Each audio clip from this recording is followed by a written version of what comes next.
오늘 성탄절에 하나님의 말씀은 신약성경 354페이지 히브리서 2장 1절로 18절까지 말씀입니다. 본문을 한번 읽고 말씀을 들으시면 감사하겠습니다.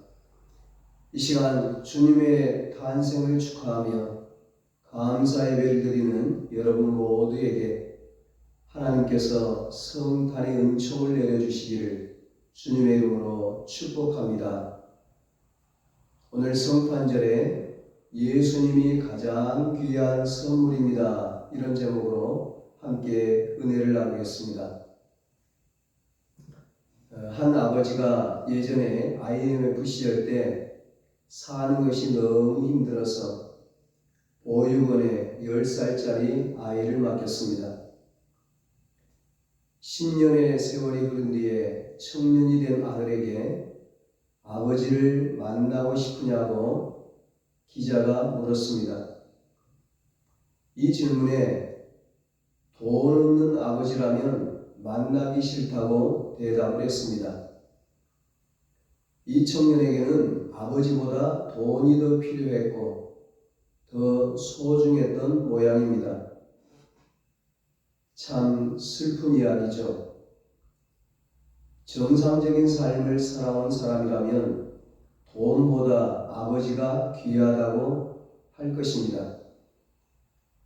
이 모습이 성탄절을 맞이하는 사람들의 모습인 것 같습니다.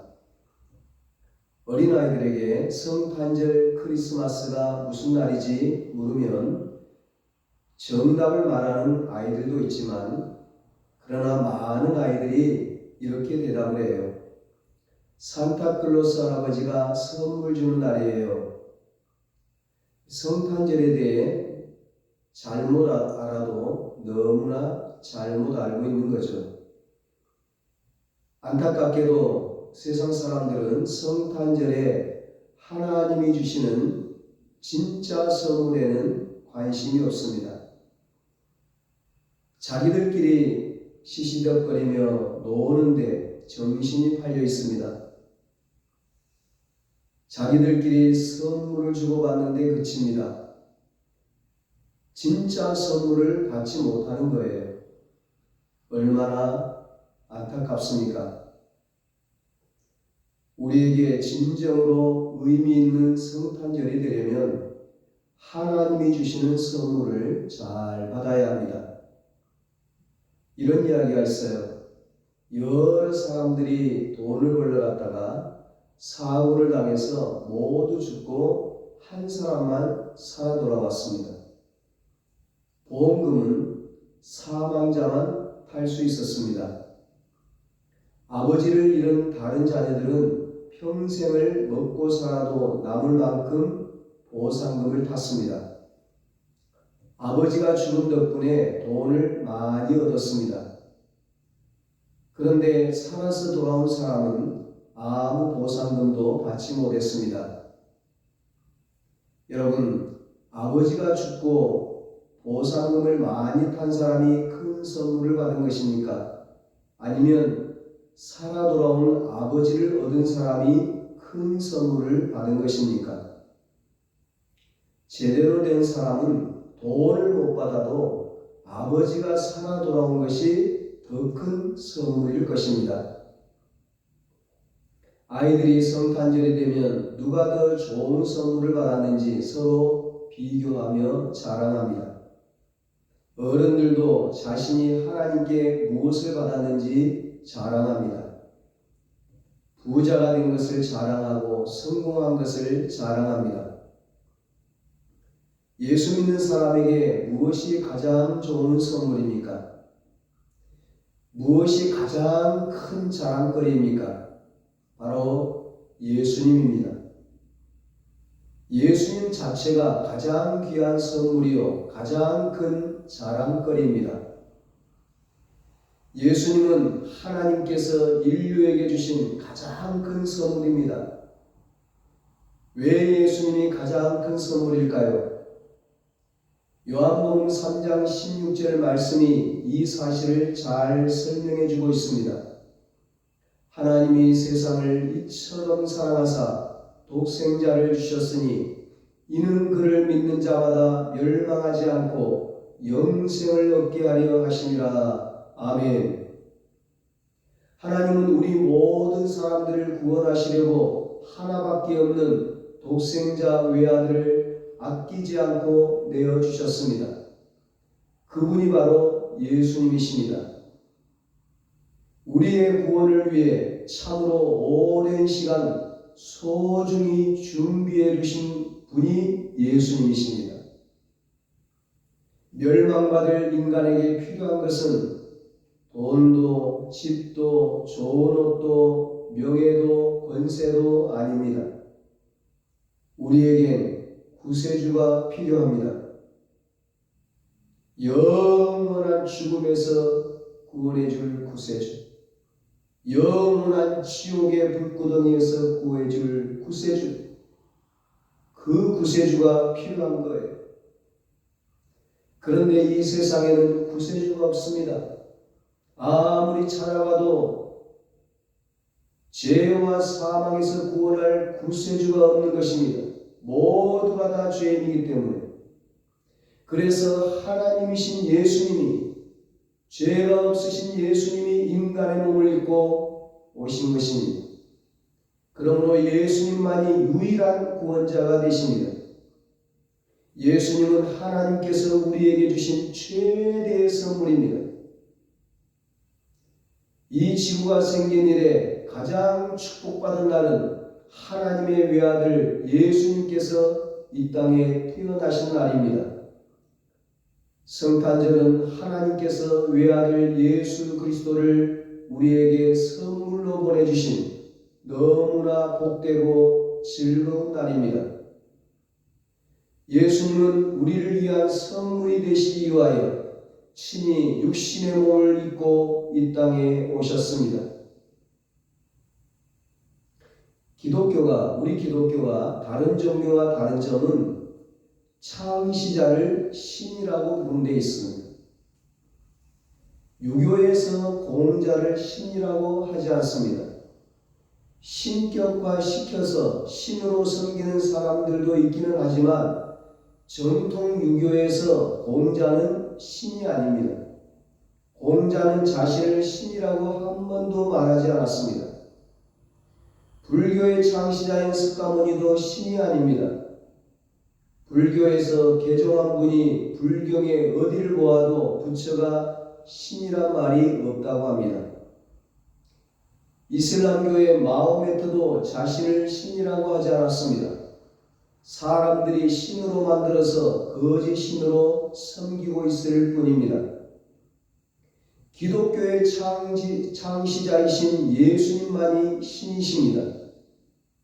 이것은 다른 사람이 인간들이 신격화시킨 것이 아니고 예수님 자신이 자신을 신이라고 하셨습니다. 바리새인과 유대 지도자들이 왜 예수님을 십자가에 못 박았습니까? 예수님이 자신을 하나님이라고 주장했기 때문입니다. 요한복음 10장 32절 33절에 말씀합니다.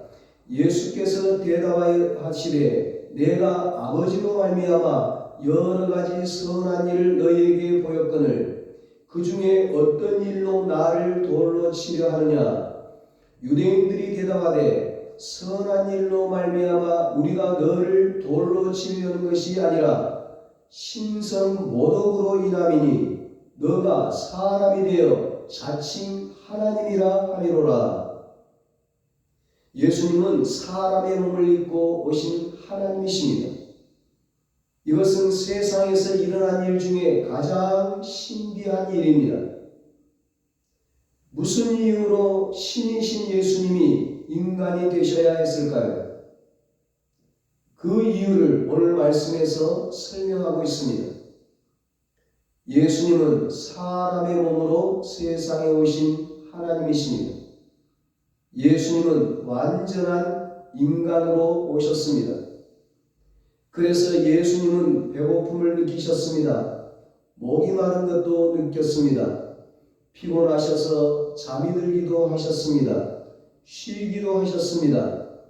예수님은 배우고 가르침도 받았습니다. 정상적인 인간들처럼 그런 발육 과정을 통해서 몸이 성장했어요. 때로는 슬퍼하기도 하셨고 눈물을 흘리기도 하셨습니다. 십자가에서 심히 고통스러워하시면서 절규하기까지 하셨습니다. 그러나 사람들의 마음이 어둡고 영적인 것을 볼 수 없어서 하나님이 인간으로 오신 이 신기한 사실을 이해하지 못했습니다. 사람들이 이 사실을 전혀 이해하기 어려웠던 것은 지금까지 세상에 이런 일이 전혀 없었기 때문입니다. 여러분, 사람들이 제일 힘들어하는 것이 무엇인지 아십니까? 내려가는 것입니다. 높은 데 있다가 낮은 데로 내려가는 것입니다. 잘 살던 사람이 가난해지고 성공했던 사람이 실패하고 인기를 누리던 사람이 인기를 잃게 되고 높은 자리에 있던 사람이 그 자리에서 내려오게 되면 너무 힘들어합니다. 어떤 사람은 견디지 못해 삶을 포기하기도 합니다. 하늘에 계신 우리의 아버지 하나님은 우리의 진정한 아버지가 되시기 위하여 죄인들을 위해 하늘 영광을 버리시고 세상에 오셨습니다. 죄인의 자리로 내려오셨습니다. 죄인들이 당해야 할 부끄러움을 다 당하셨습니다. 하늘 영광을 가진 예수님이 영광을 스스로 버리시고 벌레 같은 인간을 구원하시기 위하여 스스로 벌레 같은 인간이 되셨으니 얼마나 놀라운 일입니까? 예수님은 원래 하나님으로 하늘의 보좌에 계시면서 천사들의 수종을 받던 분이십니다. 그런데 그 지존하신 보좌를 버리고 낮고 천한 이 땅에 오셨습니다. 천사들보다 낮게 되시고 부서지기 쉽고 병들고 죽어야 할 인간의 몸을 입고 이 땅에 오셨습니다. 그러므로 예수님은 인간의 연약함을 알았습니다. 배고픔이 무엇인지 알았습니다. 고통과 가난이 무엇인지 알았습니다. 외로움이 무엇인지 알았습니다. 죽음이 무엇인지 알았습니다. 저와 여러분의 그런 연약함을 우리 주님은 친히 겪으시면서 긍휼히 여기시고 불쌍히 여기십니다. 그러면 왜 하나님이신 예수님이 사람이 되셔야 했습니까? 첫째로 죽음의 권세를 가진 마귀를 멸하시기 위해서입니다. 14절에 말씀합니다. 자녀들은 혈과 육에 속하였음에 그도 또한 같은 모양으로 혈과 육을 함께 지니심은 죽음을 통하여 죽음의 세력을 잡은 자 곧 마귀를 멸하시며 아멘. 신은 원래 죽을 수 없습니다. 신이 죽기 위해서는 인간이 되셔야 합니다. 예수님은 죽으시기 위하여 인간이 되셨습니다. 예수님이 연약한 인간이 되셔서 고통당하시고 십자가에 죽으신 것은 수치스러운 일입니다. 그러나 이것은 위대한 승리를 위한 하나님의 작전이었습니다. 죽을 수 있는 인간의 몸을 입고 오셔서 죽으셨는데 이 죽음은 사망의 권세를 가진 사단을 멸하시는 하나님의 방법이었습니다. 예수님은 죽음을 통하여 죽음의 권세를 가진 사단을 멸하러 오셨습니다. 그런데 신은 죽을 수 없습니다. 그러므로 죽을 수 있는 인간의 몸을 입어야 했습니다. 유대인들이 예수님이 하나님이라는 사실을 받아들이는데 가장 큰 장애물은 예수님이 죽으셨다는 것입니다. 어떻게 신이 죽을 수 있느냐는 것입니다. 그러나 그 비밀은 바로 예수님이 죽으시기 위하여 죽을 수밖에 없는 인간의 몸을 입고 세상에 오셨다는 사실입니다. 그러므로 죽을 수 있었습니다. 그리고 죽음을 통하여 죽음의 권세를 가지고 인간을 괴롭히는 사단의 세력을 무너뜨렸습니다. 마귀가 사망 권세를 가졌다는 것은 마귀가 사람의 생사를 선택할 권리를 가졌다는 뜻이 아닙니다. 살고 죽는 권세는 하나님께 있습니다. 신명기 32장 39절에 말씀합니다. 이제는 나하고 내가 그인 줄 알라. 나 외에는 신이 없도다.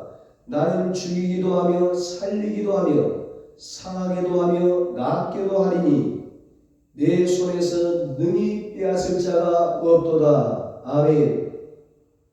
사단이 사망의 권세를 가졌다는 뜻은 인간이 범죄함으로 말미암아 하나님께 증거를 받아서 죽음이 들어왔는데 사탄이 그 죽음을 이용해서 자신의 목적을 이루고자 한다는 뜻입니다. 남의 아내를 강제로 범해놓고 남편에게 알린다고 협박하고 돌을 뜯어내는 강도처럼 사탄은 사람을 유혹해놓고 사망의 자리로 끌고 가는 것입니다. 그러나 예수님이 인간이 되셔서 인간의 죄값을 대신 치르셨습니다. 주님이 우리를 위하여 대신 죽으시고 우리가 받을 저주와 고통을 받았을 때에 사탄의 힘은 사라졌습니다. 사망으로 이어갈 수 없게 되자 더 이상 사탄은 힘을 쓰지 못하게 되었습니다. 예수님이 사탄을 이기는 방법은 하늘의 군대를 동원하는 것이 아니었습니다. 죽음을 통하여 이기셨습니다. 십자가로 이기셨습니다. 사랑하는 여러분, 힘을 동원해서 아내를 이기려고 하지 마십시오. 군대를 동원해서 남편을 이기려고 하지 마십시오. 인간의 수단, 방법, 무력으로 사람을 이기려고 하지 마십시오. 예수님처럼 죽음을 통하여 이기십시오. 십자가로 이기십시오. 그러면 죽음의 세력을 잡은 자 마귀가 떠나갑니다. 승리의 역사가 일어납니다. 부활의 역사, 생명의 역사가 일어납니다. 예수님은 죽음으로 우리를 위협하여 하나님을 거역하게 만드는 사탄의 권세를 멸하시기 위하여 사람으로 오셨습니다. 여러분, 하나님이신 예수님이 왜 사람이 되셔야 했습니까? 둘째로 죽음의 공포에 빠져있는 자들을 해방시키기 위함입니다. 15절에 말씀합니다. 또 죽기를 무서워함으로 한평생 매여 종로로다는 모든 자들을 도와주려 하심이니 아멘. 모든 사람에게는 두려움이 있습니다. 두려움 중에 가장 큰 두려움은 죽음에 대한 두려움입니다. 예수님께서 이 땅에 오셔서 우리에게 주신 선물은 죽음의 공포를 이기고 부활의 소망을 주신 것입니다. 아무리 의학이 발달해도 언젠가는 다 죽습니다. 예수님이 죽으심으로 거두신 승리만이 참 승리입니다. 예수님은 죽은 사람이 다시 살아난다는 증거를 보여주어야 했습니다. 그러기 위해 자신이 죽으셨다가 살아나셨습니다. 예수님은 자신이 죽으시고 죽은 다음에 부활하신 모습을 보여주셔서 예수 안에서 죽음을 극복할 수 있는 증거를 보여주셨습니다. 이를 위하여 사람의 몸을 입으셨습니다.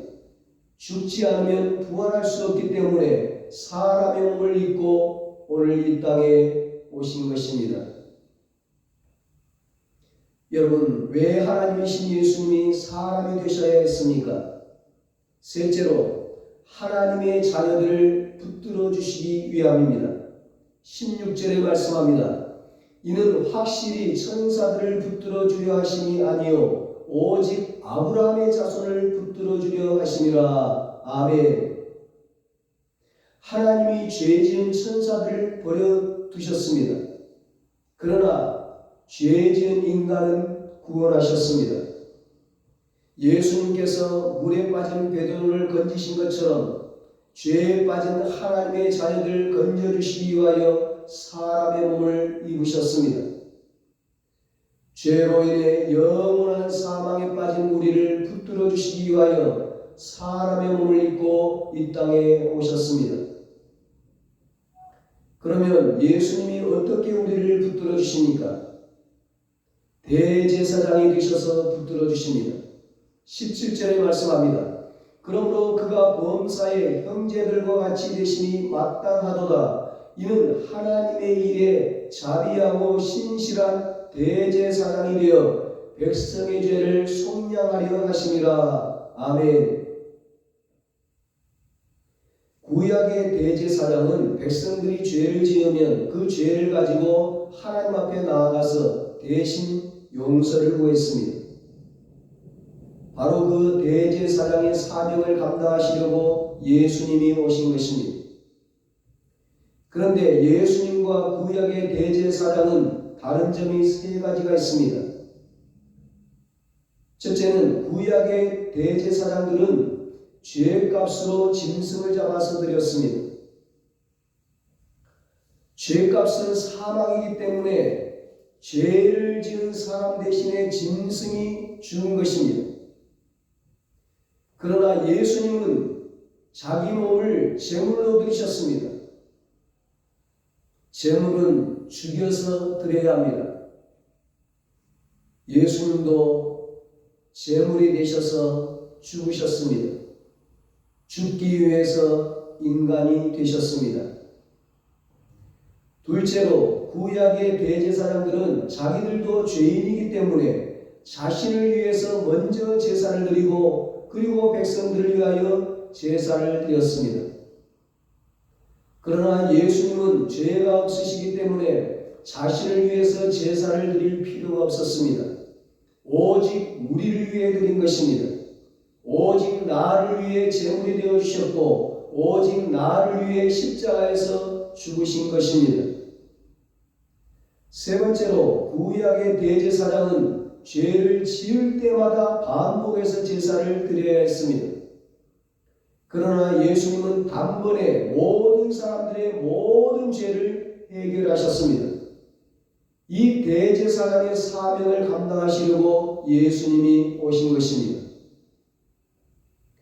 여러분, 예수님이 어떻게 우리를 붙들어 주십니까? 어떻게 우리를 도우십니까? 예수님은 사람들이 받은 시험을 함께 받으심으로 도와주십니다.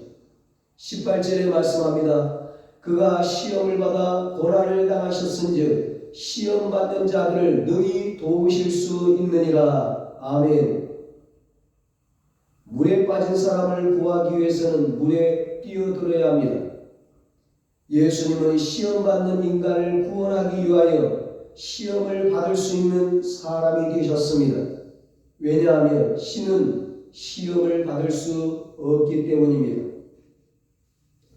예수님은 고난받고 시련을 당한 사람들과 같은 길을 걸으셨기 때문에 그들을 도우실 수 있습니다.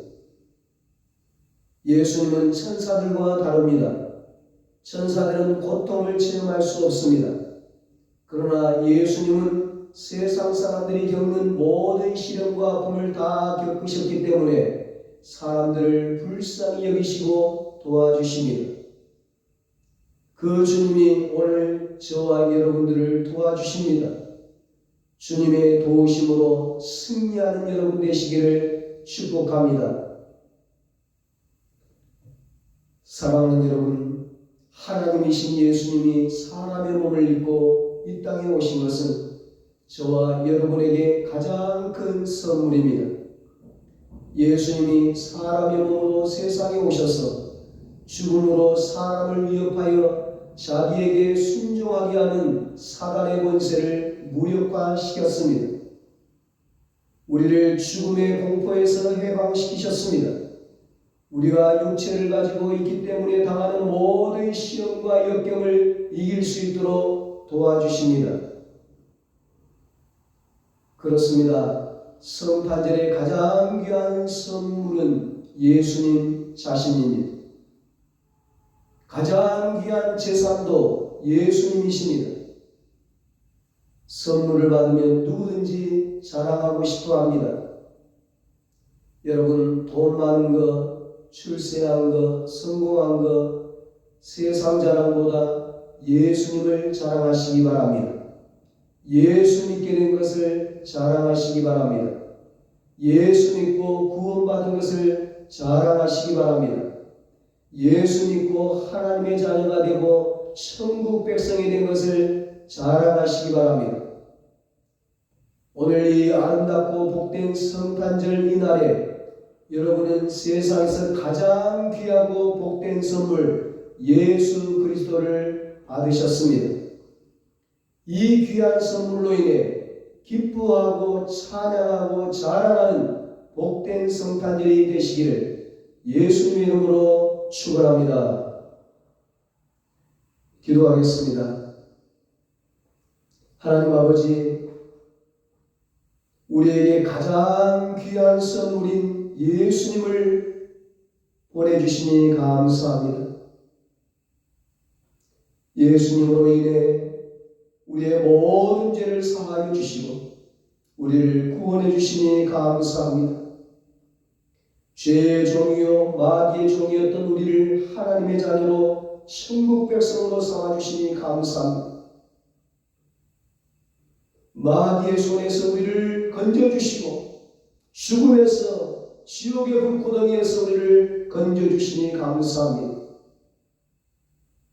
이 귀한 선물 예수님으로 인해 기뻐하고 찬양하고 그 예수님을 자랑하는 오늘 복된 성탄절이 되게 하여 주시옵소서.